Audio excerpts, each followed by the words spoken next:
Hey everybody.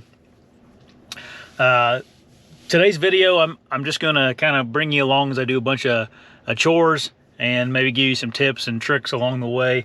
First half of the video I'm going to be putting out a whole bunch of cameras.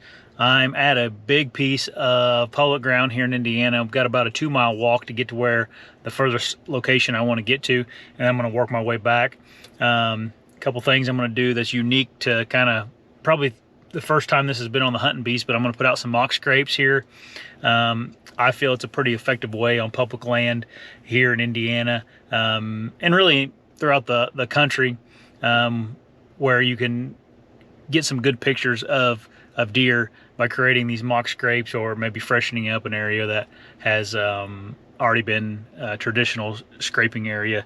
I'm going to go to the farthest away point that I want to put a camera. It's a hub area where there's a whole bunch of ridges and bedding points that go down into a low area and then out into a crop field from there.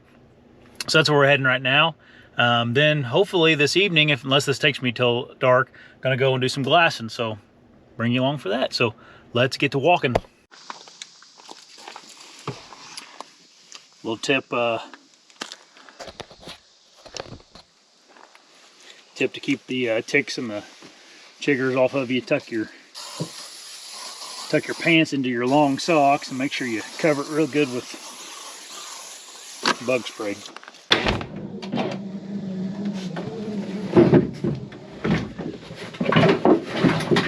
Something that's really valuable as a whitetail scouter is a nice pack, nice small. This is a 1800 cubic inch pack, and I keep all my cameras, everything I need for scouting in this tote. And you'll notice with me, I'm a big kit guy. I got a kit for everything, and this is like my summer scouting tote kit. I might do a video about my kits sometime. But my pack's right here, all my stuff for scouting's right here. I just fill my pack up with everything I need and hit the road. So let's do that real quick. So I am kind of on the top of this hub, and I was going to show you guys what a hub kind of looks like, as well as you can see it here. It's a little bit, a lot of undergrowth, but so I'm on top of the ridge here, and there's just points that go all over the place. There's one over there, there's one that comes off through here, there's one that goes down through here, and it all goes down to a bottom and then out into some crop fields. And that down in the bottom, where all these points kind of meet in, that's where you'll see a whole bunch of sign. And a lot of times these bucks will bed on these points out here. Specifically that point right there is really good buck bedding. I found a set of sheds, big sheds there one year. There's always a bunch of tore up scrapes or rubs on trees that they bed near, and it's just a classic like hub. And the term hub comes from, you know, like a bicycle wheel, where there's a whole bunch of points leading down to one area, the hub. So that's what a hub essentially is. All right, so I made it down here, kind of at the base of the hub, and I'll show you just the view from in here. The best buck bedding is on a point way back in there, not way back, 100 yards back in there, but there's a point there. There's a point comes down right there. There's actually one right here, and there's another one that comes off here. There's one back here as well, but there's not a lot of bedding or anything on it. So what I'm going to do is try to put a mock scrape right there. Something else I noted was way back by the crop fields, there's actually a ladder stand. It's probably 300 yards from here, which is, I don't think the deer are making it that far during daylight hours. You can see some traditional from last year, decent rub.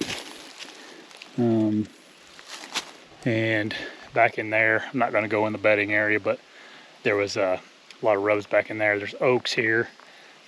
Good spot. So let's put the camera up, and then I'm going to talk to you about maybe the setup I would that I would do at this particular spot. All right, got it all set up here. I just took a hoe and kind of raked away the leaves in this area here.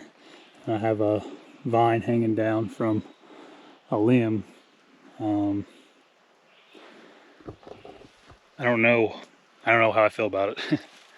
See, well, camera will tell us if it's a good method or not, or technique for around here. I don't think anybody, I'm way back in here, a couple miles. There's people that hunt up by the private, come off the private. They got some ladder stands and stuff up there. But I'll give you another tip, I guess.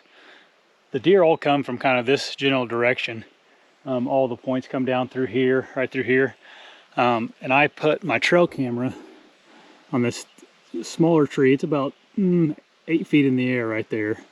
And I put it there because there's no deer that are really ever going to have any reason to look up on that bank right there. So I don't think it'll be noticed. You could, like a lot of people would think, oh, I'll just put it on this tree right here. Well, that trail camera will be facing right straight towards where all the deer are going to be going all the time. And so they'll have a lot of opportunity walking through here to, or eyeball something on this tree that they may not like. So although that tree right there may be kind of small and, the camera's a little bit wider than the tree, I'm not worried about it because it's for one, it blends into the background with all the leaves and stuff. And then for two, the deer really are never going to have a real good reason to look over there and sit there and stare at something over there for very long. At least that's my thinking and my reasoning for all this, and that could all, a buck could see it right away and be done. But yeah, that's setup number one. Something else that I think about when putting trail cameras out is you got to think about how you're going to check those trail cameras. Every time you come in here to check one, it's like you came in here to do a sit. And if I came in here and I trampled down right along this trail, and I walked around down here and I put my camera across the trail, I'd have to go and cross the trail, and those deer are going to pick up on it. Right there, though, off that bank, I can actually stand on that bank, lean over, check the camera, and then I'm going to shoot back up. There's a man trail about half a mile up that way. Back up that way, I'd shoot up there. Back up to the man trail to walk around. So when you're placing your trail cameras, really think about how you're going to come in here and check them with as little human intrusion as possible. Give you an idea, if I had to guess, 100 yards from the bedding is where I'm at with this, and I would probably set up pretty close to here. And I was just a little bit ago sitting here thinking about where I could set at, and there's quite a few tree options. The one I would pick is probably that tree right there. I could walk that man trail that's way back in there. It'd be a long walk around this place, but it's what you'd have to do. I could sneak down in through here. There's a lot of cover up on that ridge right there. I could get right in that tree, and I'd probably only have, this is probably only a, I don't know, it's probably 20 or 22 yards to right here. Then I'd have all these bedding areas back in here that would be filtering this way. Hopefully this takes and the deer like it. All right, so I don't think I left anything. Let's move on to the next spot. And in September, probably close to the middle to the end of September, I'll make my way back in here again and check this trail camera. I was going to try to put a cell camera up, but I have no service at all back in here, which is not surprising to me. So it is what it is. Just have to walk in here and check it. I was walking up the one of these points here and found a bed I was wanting to show you guys. That scrape I made is right down in there, probably 80 yards, and there's a really good shelf right here, and you can see this matted down area is where a deer has been laying. Pretty good sized deer too. I mean, you can see the body goes from here all the way to here, so could be a big doe, but there's also big old rub right there. I haven't checked it for hair, but I'm sure there's hair in it. Anyway, yeah, a little bit right there. So yeah, and you can see the trail comes right down to it, and they probably exit right down through there. So that's a kind of a typical bed here in the hill country on these points. I wanted to talk about some terrain features in hill country as I was walking through the particular terrain feature. I'm walking through a saddle right now, and saddles are really good during the rut sometimes.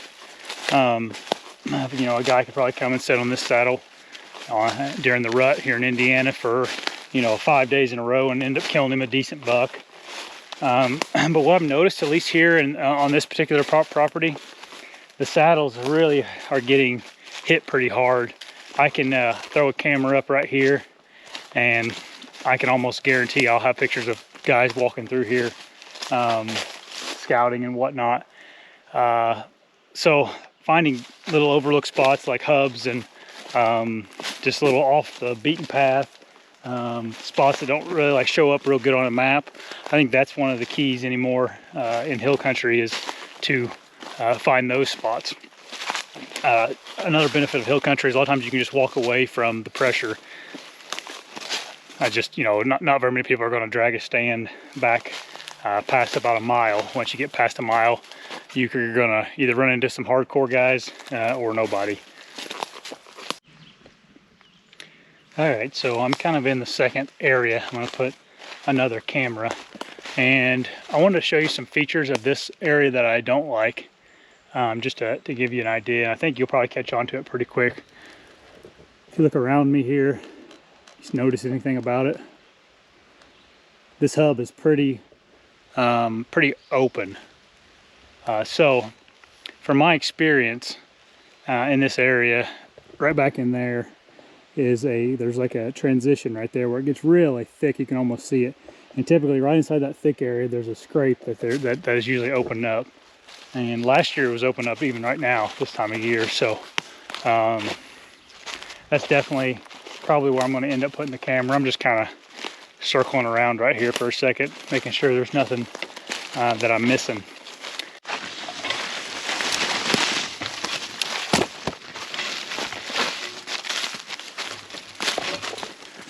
All right, I horsed around here long enough, and I'm going to go back to that transition area back here and find that scrape that's typically open and figure out a way to get a trail camera over it. That seems like where the majority of the deer are coming from anyway. There's a couple different trails coming from that area, so not much coming over here at all to my east. All right, I'm right inside this transition line that goes out into the middle of the hub out there, and right here is these scrapes that are typically open. Looks like they're still kind of open right now. It's like stuff's been, there's tracks and whatnot in it, so decent buck track right there. You can see right there's a pretty good trail coming from back in there, which is where the bedding typically is. So I think I got to figure out a place to put a trail camera and yeah, go on to the next spot then. All right, that's the setup here. I got this big tree is falling right in front of this tree, and I just kind of cut those two limbs off and drug them out of the way. Obviously it's going to die anyway, so no big deal. I actually didn't end up putting this trail camera very high because there's just so much brush in here that I felt like if I put it up high, I would get too many false triggers from the brush. So I ended up putting it about head high. And again, like I said before, it's out of the way of the deer's trail. Deer's trail goes through here. The camera is over here to the side of the trail. So that should be a pretty good spot. I have a good feeling we'll probably get a nice buck on this one. That scrape right there, I didn't really do anything with it.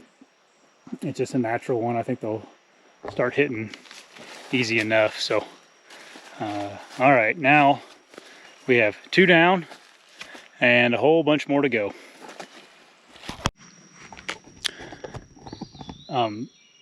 Access to this spot is a lot easier than that first one, as far as easy as in getting in here without the deer detecting you. I'm right now standing about 15 yards from that scrape, and I could actually come from back in this open area pretty easily. I don't think the deer would see me, and I'd probably get down in this creek right here and follow it quietly along, and I'd get up right here in this tree, and then I'd have my 15-yard shot right over to that scrape, and that trail camera is right there. So that's how I would probably approach this. I'll also, whenever I come in here and check that this fall or in September, I'll probably kind of reaffirm my setup and then mark a tree, an in particular tree at that point in time. So, all right, so now I got to get back to the truck. I got about a mile walk as I walk through here, and on to the next couple spots here. Something else with that last camera, I again put it on the side of the trail where I wouldn't have to walk over the trail to come check it. So just always pay attention to that when you're putting up your trail cameras, if they are regular SD card cameras and not cell cameras.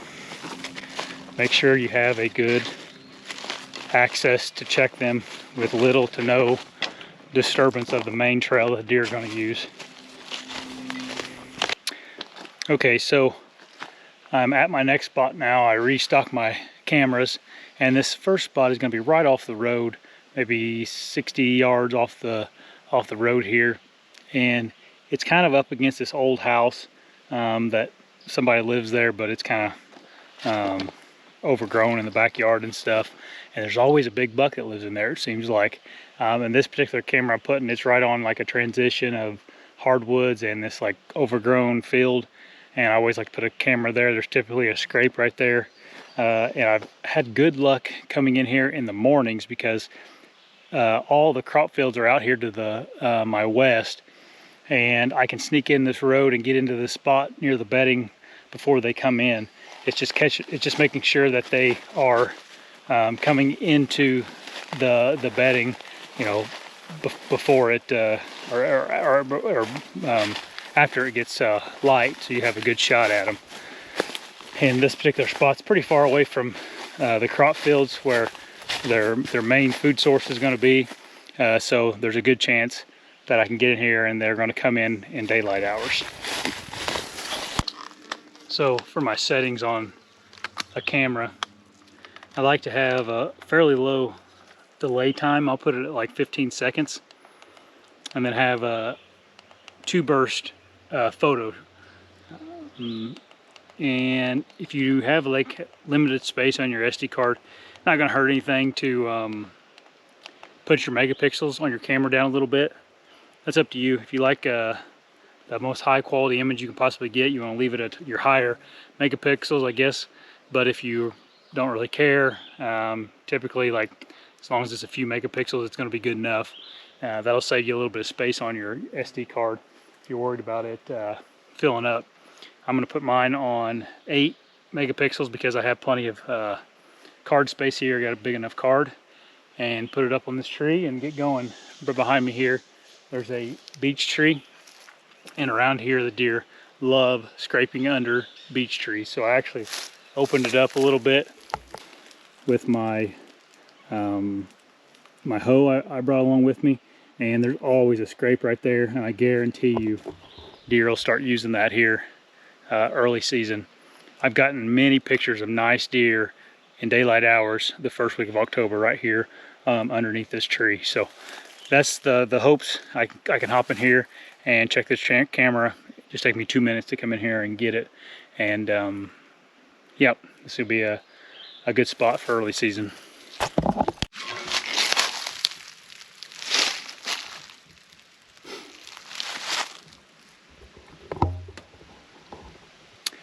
In this area last year, there was a really nice 10-pointer. Oh, and that's his track, and he made it. And I found one of his sides, one of his sheds last winter, so he should be around. I'm hoping he's right here.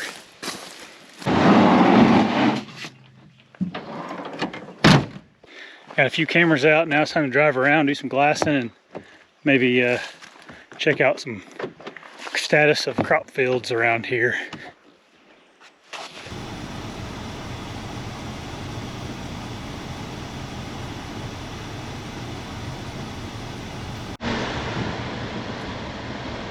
That's a big group of toms right there now.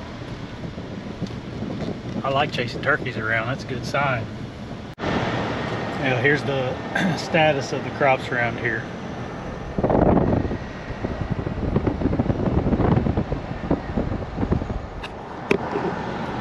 Pretty much corn everywhere.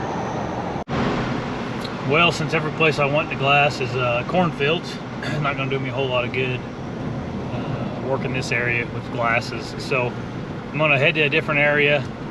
About the time I get there, it'll probably be about that time where it'll be good glassing, and we'll see if there's any good bucks out in the fields.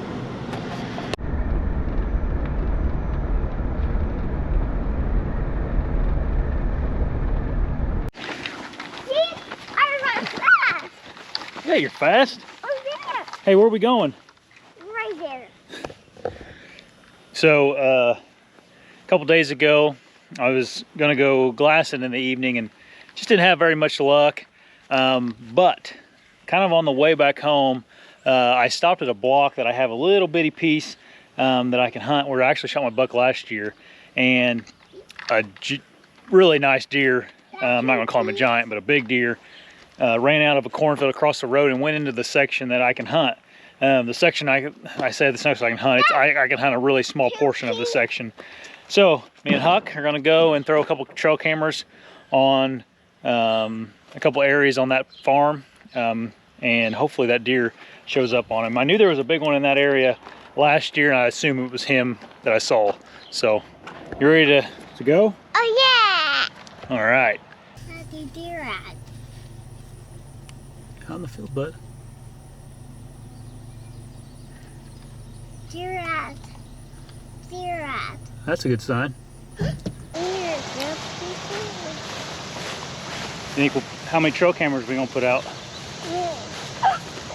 Also, doggies. Doggies? No, duckies. Duckies? Oh, no. Oh. The other one you bring our house. Oh, our duck decoys? Yeah. Yeah, we'll go duck hunting this year. So those deer you just saw on camera are actually in the farmer's bean field. So I don't think either one of them were giants, but they look like pretty decent deer. So it'll be interesting to get some pictures of those deer and see what they actually look like.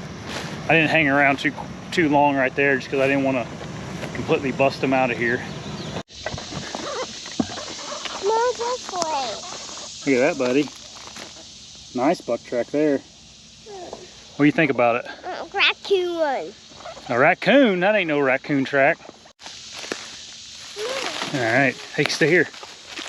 So right here is an area where the deer every year had a scrape at. You can actually see the scrape right here, and then licking branch right there, and it's underneath the beech tree, which, like I said earlier, that's a really common tree that deer like to scrape underneath here in Indiana. I'm assuming everywhere else too. So, yep, making a scrape. So, just gonna put a trail camera up here.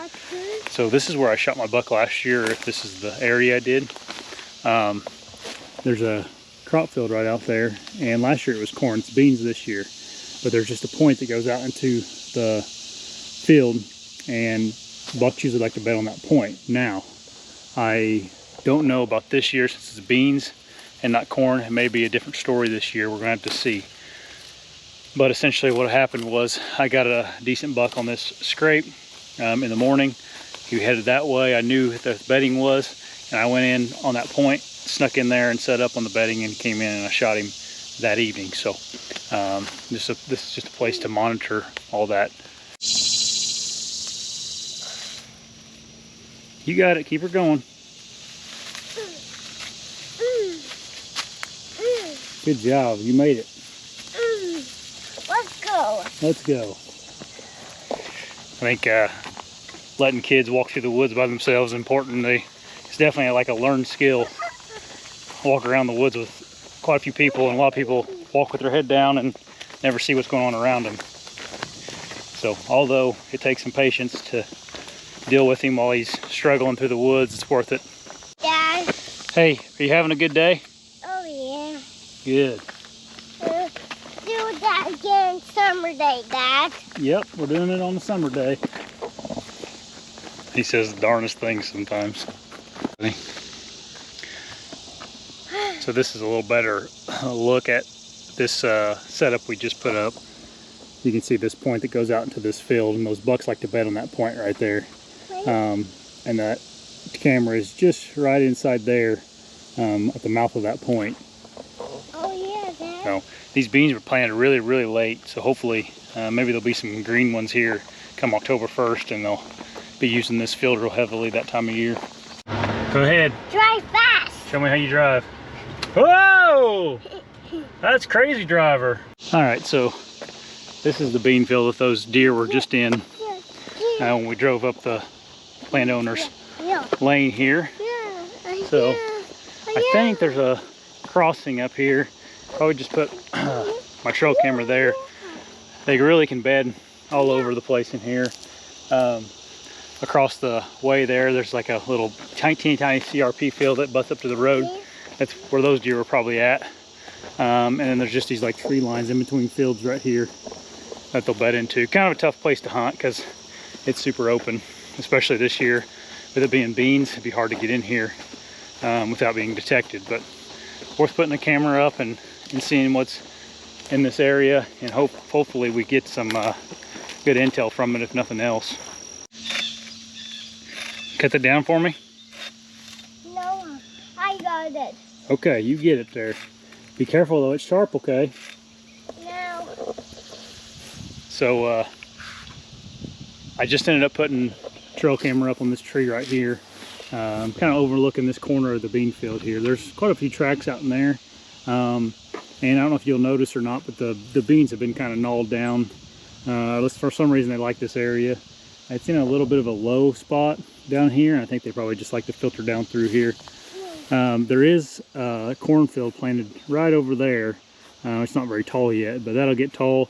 And I have a feeling this field right here may be pretty hot early season because the corn's going to surround it.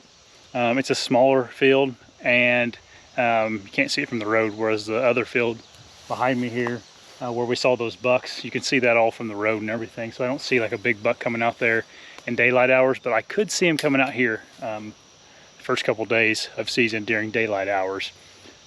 I'm just essentially, there's a little tree line in between the fields, and I'm just on the opposite side of the tree line from where those bucks were. So I found those buck tracks back there. I had a kid on my shoulder, so I couldn't get the camera going or anything, but they're nice mature tracks, it looks like. So all right, let's get back to the truck, and I think we're gonna go home, take a nap.